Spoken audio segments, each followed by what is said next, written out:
Let's go. Mets win, baby. 7-2 over the Philadelphia Phillies. Huge win. And I was saying on the podcast, if you guys didn't check it out, be sure to check it out. But I was saying on the podcast earlier that I wasn't necessarily expecting a win tonight, given the fact that you got Aaron Nola on the mound. The Mets have been struggling to score runs, but make me look stupid. I will not get played. 7 runs tonight, getting, I think, 5 off of Aaron Nola or 4, whatever it was.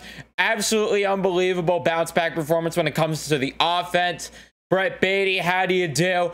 Pete Alonso, yeah, say goodbye to that drought. We're going to talk about this game. Before we do, though, be sure to leave a like on the video if you do enjoy. Subscribe if you guys are new, especially for Met fans. Turn on your notifications as well so you know when I upload. Remember, we are brought to you by Manscaped. They are the best in men's below-the-waist grooming. They got precision engineered tools for your family jewels. And the men's ultimate hygiene bundle includes everything that you need. Join over 6 million men worldwide who trust Manscaped. Get the Lawnmower 4.0. Get the deodorant. Get the wipes, the boxers, everything that you need to stay clean. And guess what? Guess what? Go to manscaped.com. Use code Python. You're saving 20% and you're getting free shipping on your order. It makes all the sense in the world to me. I don't know why you wouldn't do it. 6 million men, like I said, are trusting them. 12 million balls being helped out there. Go let them help yours as well. Check out Manscaped as well as check out TickPick if you're trying to get to a Met game, to a concert, whatever it is that you're trying to go to. TickPick is the way to go because guess what? No fees at the end. So all the money that you get or the money that you see that you're going to pay for the ticket, you go through TickPick, you see $5 for a ticket, click on that. It is $5 at the end of your checkout versus these other websites where, oh, $5 tickets at the end, it's like $15, $20. You're saving money right there on parking, on food, whatever it is that you want to spend your money on. If you want to spend your money on a jersey at the game, well, I'm helping you out there, saving you money. TickPick has you covered. Link in the description right there to check them out.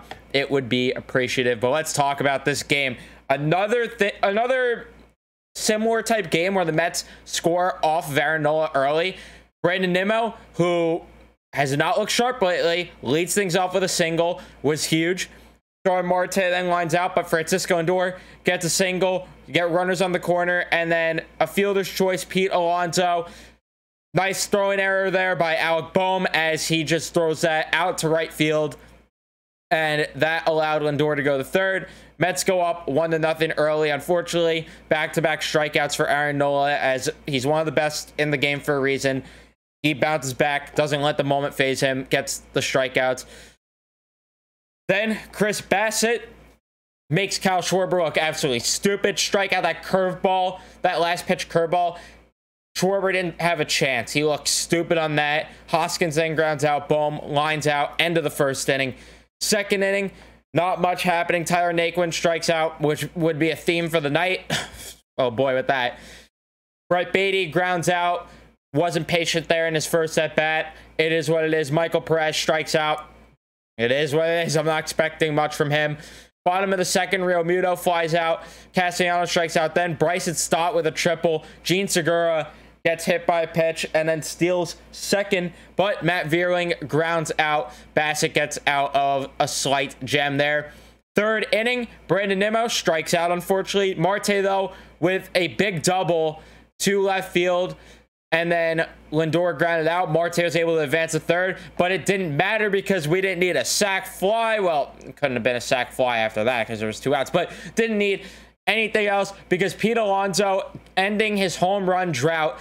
And if you look at his, usually it's around 15 games, the longest, I think, that his drought is. So he was kind of due for a home run, and sure enough, he hits one. Not a sexy home run, didn't crush this baseball, but he gets a big home run to make things 3-0. Vogelbach then with a double to left field. Matt Vierling looking absolutely stupid and clueless out there in left field, all over the place.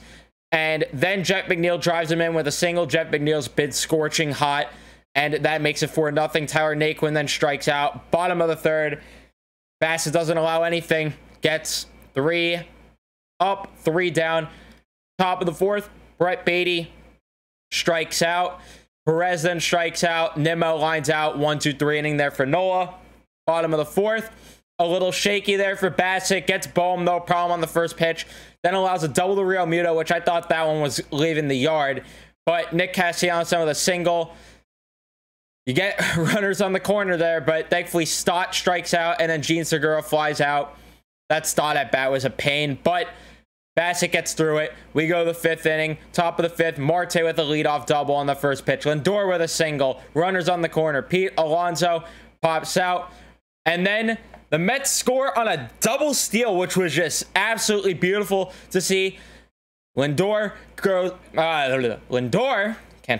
for second, and what does Marte do? Starts running home, and he gets the double steal. Both guys safe. Lindor at second. Marte scores 5-0 lead for the Mets. Vogelbach then walks. Unfortunately, the Mets couldn't add any other runs there, as Naquin struck out to end the inning there because, yep, that was a theme, like I mentioned. Bottom of the fifth, things got very scary. Veerling hit by a pitch, and it was unfortunate because it was a full count.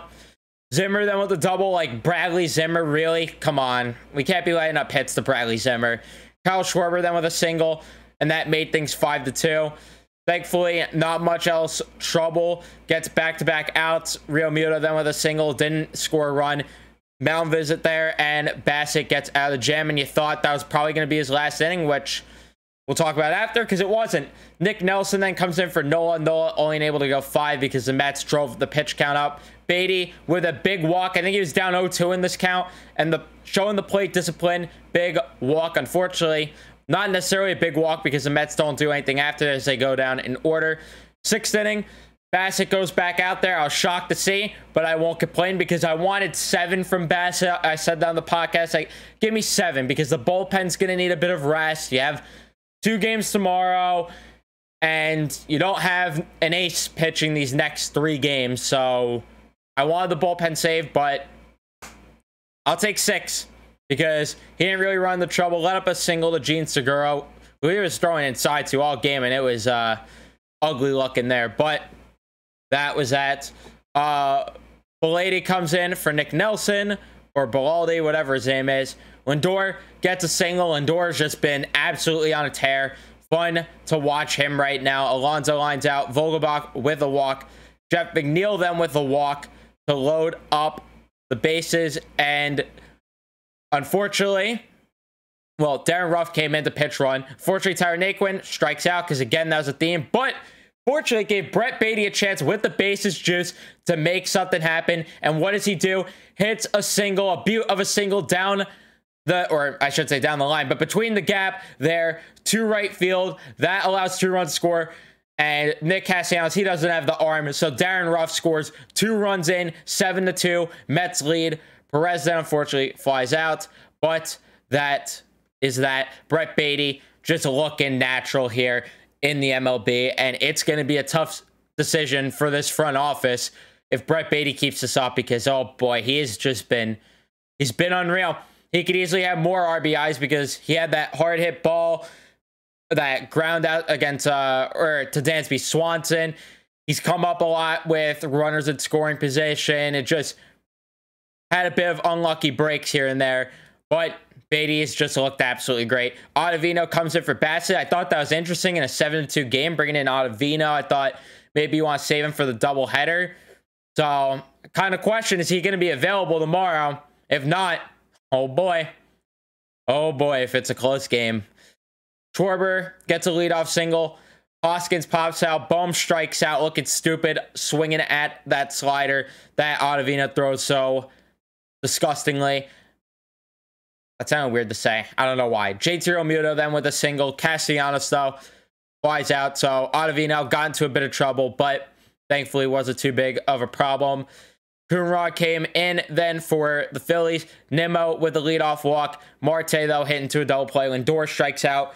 Then Joely comes in, and I was a bit worried that this was going to be a game where he was going to let up some runs and Diaz was going to have to come in. But no, he gets the Phillies down in order.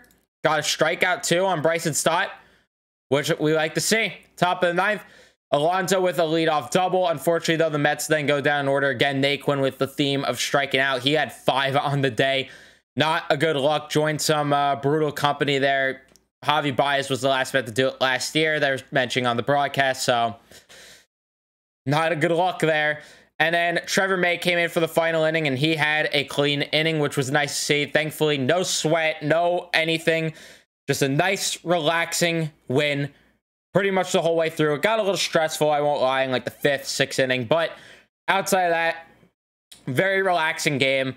So I am very pleased with what I saw. Bassett, 6 innings, 7 hits allowed, 2 earned runs, 4 strikeouts, no walks. Great day at the office for Bassett. Again, that extra inning that we got out of him, very, very crucial. I thought that 7 was the sweet spot.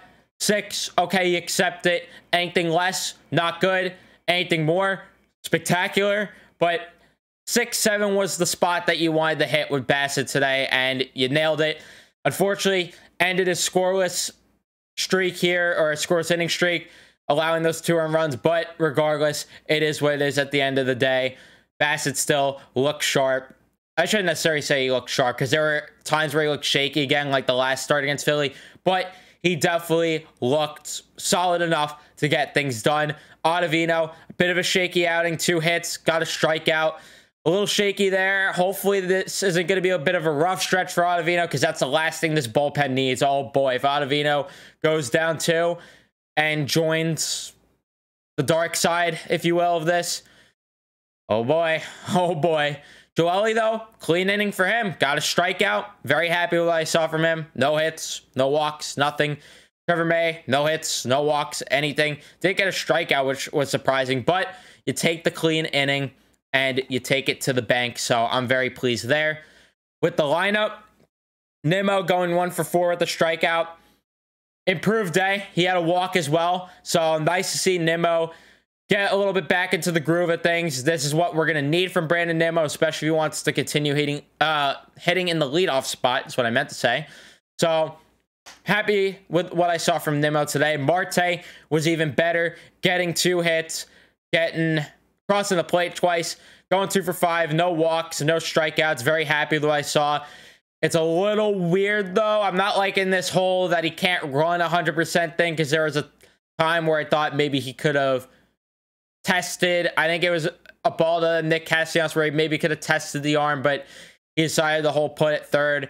I don't know. I'm not liking a little bit of that, but again, if you could get a big division lead, that would be huge, because then you could rest guys like Marte down the stretch here. Lindor, even better day. 3 for 5, 3 hits on the day, 1 strikeout. Lindor has looked absolutely great, looking like the $341 million player that we signed. And if we keep getting that, then shut me the hell up. Shut me the hell up, because I want to be wrong about Lindor. You think I wanted to be right and say that he's not that great, that we botched the trade, and that he was a waste of money? No. I want to be proven wrong, and I want him to go out there and play great baseball, and he's doing just that, and I'll be the first to admit I've been wrong. I've been wrong, so I'll be the first to admit it, and I'm happy to be wrong. Pete Alonso, 2 for 5, and it was nice to see him get some hits, get 3 RBIs, get a home run nonetheless. Nice to see Alonso get back into things. Hopefully a hot stretch. See the difference between when you're top 5 in the order also, because Vogelbach also grabbed a hit on the day, 2 walks. He went 1 for 2. Great day for him. Darren Ruff, he got 1 at bat, struck out fortunately. But you see the difference when the top 5 in your order actually gets hits. You see the difference? What they have? I think they had 8, 9 hits, whatever it was. 8 or 9 hits. You see the difference? Need that. And then Jeff McNeil's been scorching hot. A bit of a cooler day for him. He got a hit, got an RBI, so you take that. Walked, struck out, but obviously compared to what we've seen from him lately, a bit of a cooler game. Tyler Naquin, 5 strikeouts. Yeah, Mark Cannon needs to be playing every day.